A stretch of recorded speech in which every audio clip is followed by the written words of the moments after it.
아브라함의 중보기도 이런 제목으로 함께 은혜를 받고자 합니다.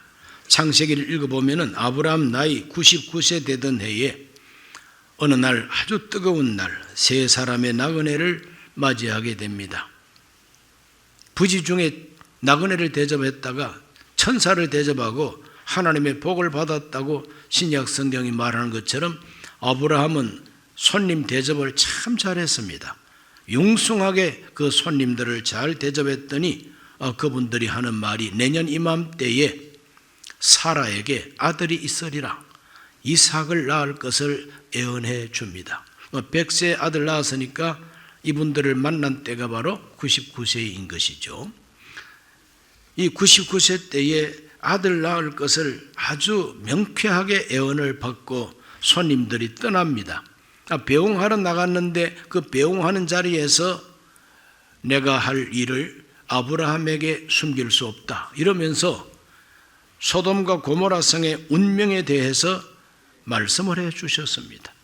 창세기 18장 20절과 21절을 읽습니다. 야훼께서 또 이르시되 소돔과 고모라에 대한 부르짖음이 크고 그 죄악이 심히 무거우니 내가 이제 내려가서 그 모든 행한 것이 과연 내게 들린 부르짖음과 같은지 그렇지 않은지 내가 보고 알려 하노라. 하나님께서 소돔성에 대한 무거운 죄악, 그것 때문에 부르짖는 부르짖음이 하나님 귀에 들렸다는 겁니다. 사실 확인하러 하나님이 가신다는 겁니다. 그게 사실이라면 내가 그 지역을 멸망시키겠다고 하는 것이 하나님의 뜻이었습니다. 이런 하나님의 뜻을 알고 아브라함이 그 마음이 참 조급해졌습니다. 왜? 그 소돔성에 자기 조카 롯이 살고 있다 이 말입니다. 그 조카 롯과 그 가족들이 살고 있는데 하나님이 그 성을 엎으시고 멸하시겠다고 하니까 얼마나 마음이 조급한지, 하나님 의인들 50명 있으면은 그 의인들 50명을 악인들과 함께 멸하시면 되겠습니까? 그래서 하나님 앞에 호소하게 됩니다. 하나님의 정의의 하나님 앞에 호소하게 됩니다. 창세기 18장 23절 말씀 읽어봅니다. 아브라함이 가까이 나아가 이르되 주께서 의인을 악인과 함께 멸하려 하시나이까. 아브라함이 하나님 앞에 매달리는 그 제목이 뭐냐? 의인을 악인과 함께 멸하시겠습니까? 그러면 안 된다는 것이죠. 25절을 읽어봅니다. 주께서 이같이 하사 의인을 악인과 함께 죽이심은 부당하오며 의인과 악인을 같이 하심도 부당하나이다. 세상을 심판하시는 이가 정의를 행하실 것이 아니니까. 아브라함은 담대하게 당돌하게 하나님 앞에 나아가서 하나님은 정의의 하나님이시다, 공의로운 하나님이십니다. 세상을 심판하시는 정의의 하나님이 악인과 그리고 의인을 구별도 하지 않고 한꺼번에 다 멸망시키면 그건 부당합니다. 감히 하나님 앞에 부당합니다라고 말할 수 있는 것은 하나님께서 주시는 넘치는 자유요 우리 인간의 그 권리인 것입니다. 하나님은 그런 사람을 좋아하십니다. 무조건 예예하는 것보다도 자기 의견을 솔직하게 이야기하는 것을 하나님이 좋아하십니다.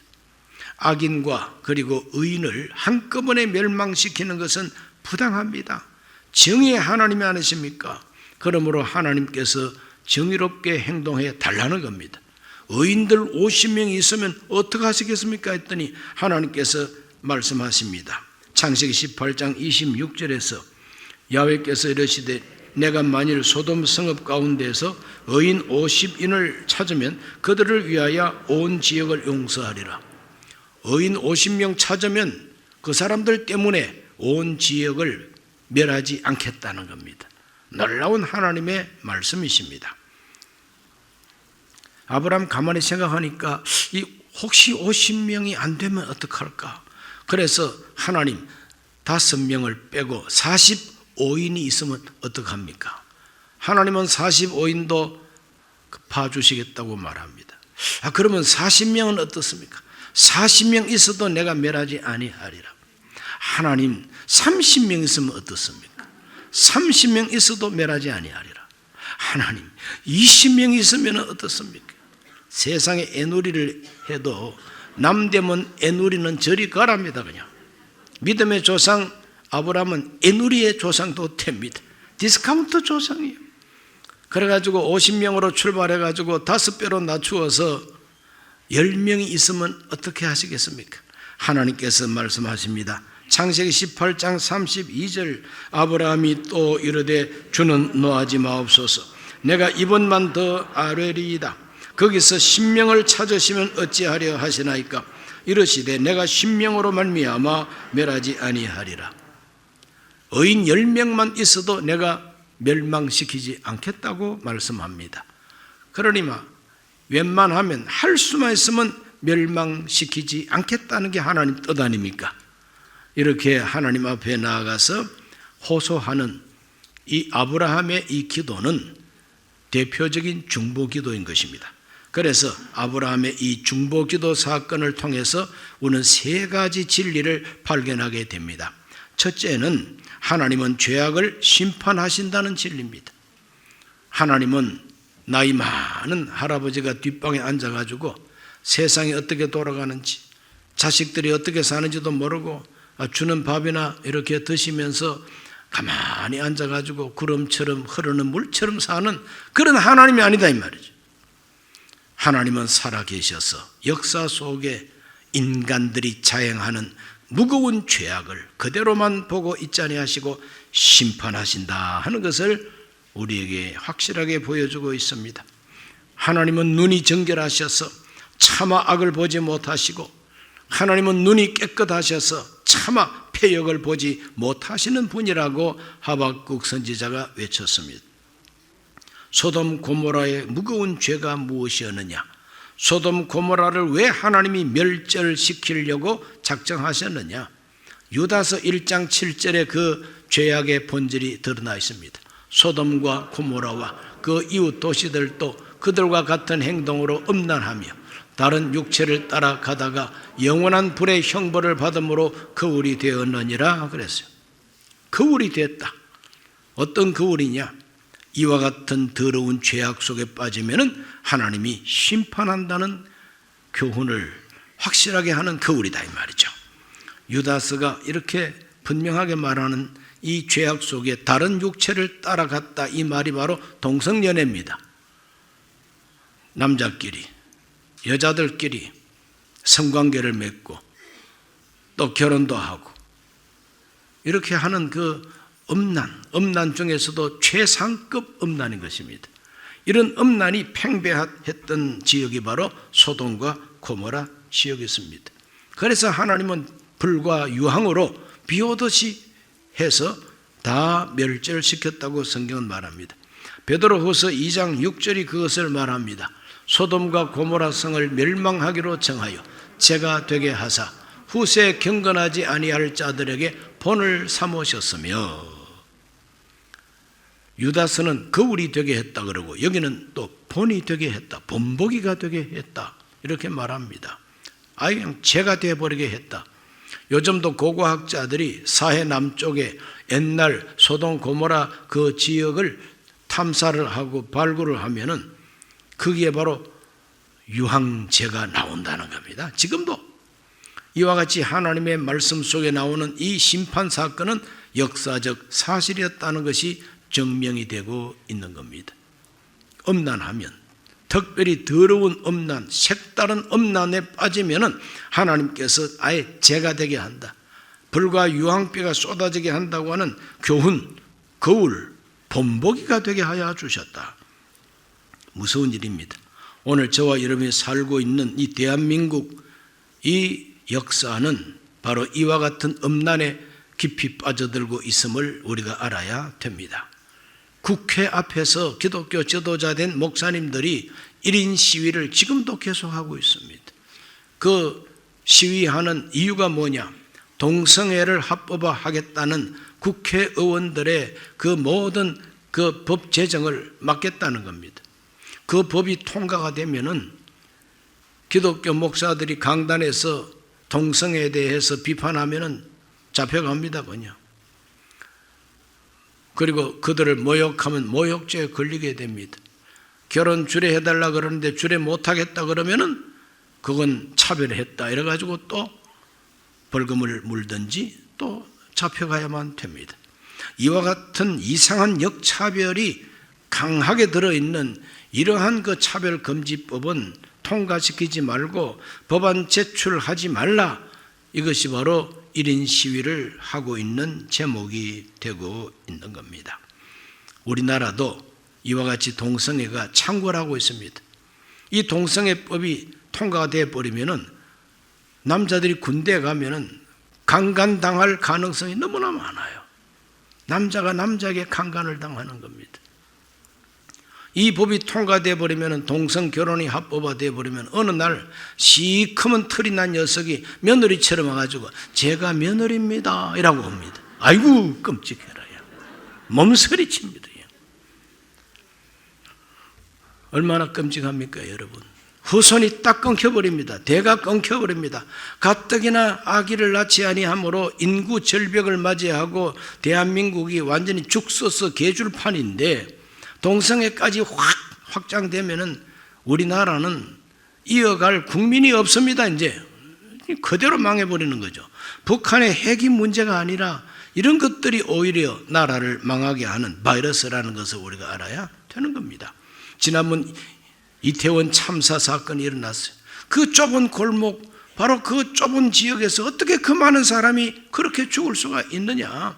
이거는 그냥 밀려가지고 압사만 한 것이 아니고 틀림없이 마약을 마셔가지고 마약 때문에 죽은 사람이 많을 것이다 하고 의심하는 사람이 많은데 단 한 사람도 부검을 하지 않습니다. 그 이상하지 않습니까? 그래서 자꾸 이상한 짓거리를 좀 많이 하고 있어요, 이 나라가. 왜? 맥주 마실 때, 술 마실 때 거기다가 마시는 사람한테 허가도 안 받고 마약 가루를 집어넣는다는 거예요.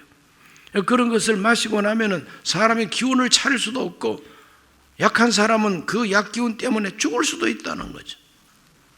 이번에도 태국에 가봤더니 대마초가 합법화돼 가지고 찻집과 같은 그 집에 대마초 이파리를 매쁘게 걸어놓고 있습니다. 여기 들어와서 대마초 피우라 이거죠. 이렇게 온 세상은 지금 동성애와 마약으로 찌들어가고 대한민국 청소년들, 청년들에게 암암리에 퍼져나가는 이 마약 무섭게 지금 퍼져나가고 있습니다. 하나님 앞에 우리는 정말 기도할 때가 됐습니다. 교묘한 방법으로 퍼져나가는 이 죄악, 역사 속에서 쌓이고 쌓이는 먼지가 쌓이듯이 쌓여가는 이 죄악을 하나님은 보고만 계시지 않습니다. 반드시 심판하신다는 진리를 오늘 이 성경이 가르쳐주고 있습니다. 두려워해야만 됩니다. 두 번째 진리는 하나님은 이와 같은 죄악 속에서도 의인을 찾고 계신다고 하는 진리입니다. 하나님은 의인을 찾고 계세요. 10명만 있어도 멸하지 아니하리라. 하나님의 그 속마음, 하나님의 본래 마음은 뭐냐? 심판이 아니다 이 말이죠. 어떻게 하든지 인간이 행복하게 살기를 원하는 것이 하나님 뜻인데 보다 못하니까 심판하시는 하나님, 의인을 찾고 계신 하나님. 아브라함이 호소할 때 하나님은 50명으로부터 출발해서 10명까지 낮추어 주면서 의인을 찾기만 하면 멸하지 아니하리라 말씀하셨습니다. 에레미야 5장 1절은 이렇게 말합니다. 너희는 예루살렘 거리로 빨리 다니며 그 넓은 거리에서 찾아보고 알라. 너희가 만일 정의를 행하며 진리를 구하는 자를 한 사람이라도 찾으면 내가 이 성읍을 용서하리라. 한 사람이라도 찾으면, 거리에서 진리를 찾고 정의를 행하는 사람 한 사람이라도 찾아라. 그러면 예루살렘을 멸하지 않고 용서하리라. 이것이 하나님 마음이다. 서울특별시에서 한 사람이라도 하나님을 찾고 진리를 구하고 정의를 실천하는 사람이 있으면 내가 서울특별시를 특별히 용서하리라. 그 뜻과 비슷한 것입니다. 오늘 나라를 지키는 사람은 누구냐? 국방을 담당하는 군인들도 나라를 지키는 사람이겠지만 한 사람 한 사람이 하나님 앞에 정의를 실천하고 하나님의 진리를 추구하는 사람이 나라를 지키는 사람입니다. 이 성을 지키는 사람이다. 잠언서 14장 34절 말씀은 말합니다. 공의는 나라를 영화롭게 하고 죄는 백성을 욕되게 하느니라. 만고불변의 진리입니다. 하나님 앞에 공의롭게 그리고 정의롭게 진리를 추구하고 사는 사람, 나라를 영화롭게 하는 사람이다. 죄를 짓는 사람은 나라를 욕되게 하는 사람이다. 그러므로 온 세계가 주목하고 보는 대한민국, 정과, 사범, 오범 이런 사람들이 국회의원이 될 수 있다는 것 때문에 우리나라는 욕을 먹고 있습니다. 무슨 나라가 저런 나라가 다 있느냐. 거짓말을 떡 먹듯이 하는 사람이 대통령 출마도 하고 정당의 대표도 되고 무슨 나라가 저런 나라가 있느냐. 온 세계 사람들이 손가락질하고 있는 거 아닙니까? 그러므로 하나님 앞에 우리는 의인이 되어야만 됩니다. 하나님이 찾는 의인이 되어야 됩니다. 저와 여러분 모두가 다 한 사람의 의인이 되시기를 주의 이름으로 축원합니다. 세 번째 진리는 하나님은 중보 기도를 들으신다는 것입니다. 하나님은 중보 기도를 들으십니다. 아브라함을 하나님은 기뻐하셨습니다. 아브라함이 소돔과 고모라 성을 멸망시키려고 할 때에 의인이 있으면은 악인과 함께 취급하면 부당합니다, 하나님. 그럴 때 하나님은 그래, 나는 부당한 하나님이 아니야. 내가 의인과 악인을 한꺼번에 취급해서 다 멸망시키는 그런 하나님 아니야. 의인을 찾으라고. 하나님께서는 중보 기도를 들으시는 하나님이시다. 창세기 19장 29절을 읽어봅니다. 하나님이 그 지역의 성을 멸하실 때에 곧 롯이 거주하는 성을 엎으실 때에 하나님이 아브라함을 생각하사 롯을 그 엎으시는 중에서 내보내셨더라. 하나님은 아브라함의 중보 기도를 들으시고 아브라함이 그렇게 속타게 기도하는 핵심이 뭐냐? 조카 가정을 구원하고 싶은 마음 아닙니까? 그래서 하나님은 그 조카 롯을 엎으시는 중에 내보내셨다는 것이 바로 멸망할 소돔에서 떠나게 하셨다 이 말입니다. 그래서 그는 구원을 받게 됐습니다. 아브라함이 중보 기도를 했던 바로 그 기도의 대상자가 핵심이 바로 롯인데 롯은 또 어떤 사람이었느냐? 베드로후서 2장 7, 8절이 말합니다. 무법한 자들의 엄란한 행실로 말미암아 고통당하는 의로운 롯을 건지셨으니 이는 이 의인이 그들 중에 거하여 날마다 저 불법한 행실을 보고 들으므로 그 의로운 심령이 상함이라. 롯도 의로운 사람이라 그랬습니다. 하나님이 그 의로운 사람의 그 마음이 날마다 그 음란하고 더러운 짓거리를 보고 마음이 상했다 그랬어요. 상한 마음을 가지고 하나님 앞에 기도했겠지요. 또 하나님의 사람들을 보호하려고 그렇게 애를 썼습니다. 자기 사위 될 사람들을 찾아가서 이봐, 하나님이 오늘 밤 소돔성을 멸망시킨다고 하니 나와 함께 내 딸들과 함께 어서 피난 가세 전도했습니다. 그랬더니 사위 될 그 젊은 사람들이 장인 될 롯의 전도를 듣더니 피식피식 웃으면서 농담으로 여겼더라 그랬어요. 오늘 또 농담으로 여기는 젊은이들이 많습니다. 꽤나 배웠다고 뭐 과학을 좀 안다고 세상에 무슨 심판 같은 소리를 하느냐고 기독교 복음을 비웃습니다. 조롱합니다. 농담거리로 여깁니다. 그러나 하나님의 말씀은 농담거리가 아닙니다. 반드시 그렇게 됩니다. 이 무법한 저 음란한 사람들의 그 모든 문화를 보고 날마다 그 의로운 심령이 상했습니다. 하나님은 중보 기도를 들으시고 의로운 롯을 건져내셨습니다. 아브라함을 생각했다 그랬어요. 하나님이 아브라함을 생각하고 롯을 내보내셨다 그랬어요. 저와 여러분이 의로우면 얼마나 어렵습니까? 우리가 깨끗하면 얼마나 깨끗하겠습니까? 정말 보잘것없습니다. 그러나 우리를 위해서 기도하시는 예수 그리스도의 중보 때문에 하나님은 우리를 건져주시는 것입니다. 예수님은 우리를 위한 영원한 중보자가 되십니다. 로마서 8장 34절을 다 같이 읽어봅니다. 누가 정죄하리요? 죽으실 뿐 아니라 다시 살아나신 이는 그리스도 예수시니 그는 하나님 우편에 계신 자요 우리를 위하여 간구하시는 자시니라. 부활하신 예수님은 하나님 우편에서 저와 여러분을 위해서 중보, 기도, 간구하시는 분이라는 겁니다.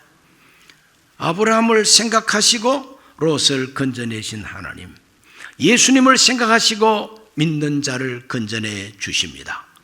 이것이 구원입니다. 그게 믿어지시면 아멘 하세요. 오늘 우리들은 예수님 바로 믿어야 됩니다. 끝까지 예수님 믿어야만 됩니다. 그날 밤 소돔성에 유황불비로 멸망시킬 하나님이 지체하고 있는 이 롯과 그 가족들의 손을 잡고 하나님이 강제적으로 소돔성 바깥으로 끌어냈어요. 하나님이 빨리 가라고. 그래서 소알성이라고 하는 작은 성으로 도피하라. 너희들이 그것까지 가기 전에는 내가 불을 내릴 수 없다. 빨리 가라. 그래서 소돔성을 탈출해가지고 소알성으로 도피하는 바로 이 롯의 가족들의 이 발걸음은 오늘 저와 여러분들 이 세상에서 신앙생활하는 것과 똑같은 비유인 것입니다. 오늘 우리들은 하나님이 정해주신 소알성과 같은 그 천성을 향해서 새하늘과 새 땅을 바라보고 예수 그리스도의 나라를 바라보고 우리는 빨리 도망가야 되는 것입니다. 도피해야만 되는 것입니다. 그런데 뒤돌아보다가 누가 소금기둥이 됐는데 그 롯의 아내가 뒤를 돌아봤다 그랬어요. 하나님이 경고했죠. 뒤를 돌아보지 말고 가라 그랬어요. 그 뒤를 돌아본다는 것은 뭐냐? 미련을 가지고 있다는 것입니다. 몸뚱아리만 지금 떠났지 마음이 아직까지 뒤에 있다는 거예요. 그러므로 하나님은 소금기둥이 되게 함으로써 우리에게 거울이 되게 하고 본보기가 되게 했다. 아브라함의 중보기도 때문에 소돔성에서 나오긴 했지만 끝까지 구원받지 못한 이유는 뭐냐? 아직까지 청산하지 못한 과거에 대한 미련 때문에 소금기둥이 되어버리고 말았다. 이것은 우리에게 어떤 교훈입니까? 예수 그리스도의 중보 때문에 우리가 구원받을 자격이 있다 할지라도 저와 여러분이 개인적으로 미련을 버리지 못하고 자꾸 뒤돌아보면 우리도 소금기둥이 되고 만다는 겁니다. 그래서 신앙생활은 아무렇게나 해서는 안 된다는 것입니다. 끝까지 해야 된다는 것이고 주 예수님만 바라봐야 된다는 것이고 내가 혹시 쓰러지고 넘어졌다 할지라도 뒤로 돌아가지 말고 회개하고 앞으로만 가야 된다는 진리를 가르쳐주고 있습니다. 우리 모두가 장차 멸망할 이 세상에서 최후의 구원을 받는 롯과 같이 되기를 예수 이름으로 축원합니다. 주 이름으로 축원합니다. 기도합니다. 살아계신 아버지 하나님, 우리가 사는 이 세상에 온갖 죄악이 무겁게 난무하고 있습니다. 무거운 소돔 사람들의 죄악을 심판하시는 하나님, 오늘 지구상에 있는 인류 역사에 이 무거운 죄악을 그냥 두지 아니하시고 반드시 불로 심판한다고 말씀하셨습니다. 이 불심판에서 내 보내심을 받고 하나님이 정해주신 저 거룩한 천성을 향하여 나아가는 우리들, 뒤를 돌아보지 말게 하여 주옵소서.